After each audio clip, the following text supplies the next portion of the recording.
ఏడవ పాసురం.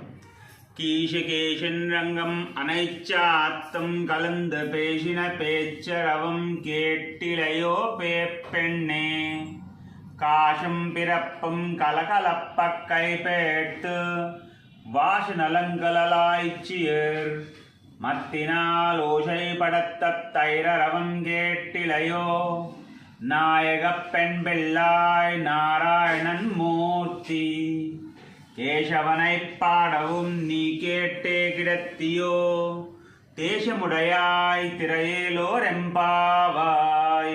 ఏడవ పాసురం కీసుకీశండ్రి యొక్క అర్థం. ఈ పాసురంలో గోదాదేవి తన స్నేహితురాలను ఉద్దేశించి ప్రకృతిలో వినిపించే శబ్దాలను, భగవదారాధనకు సంబంధించిన ధ్వనులను వింటూ కూడా నిద్రపోతున్న వారిని మేలుకొలిపి శ్రీకృష్ణుని నామాలను స్మరించి కీర్తించమని పిలుపునిస్తుంది.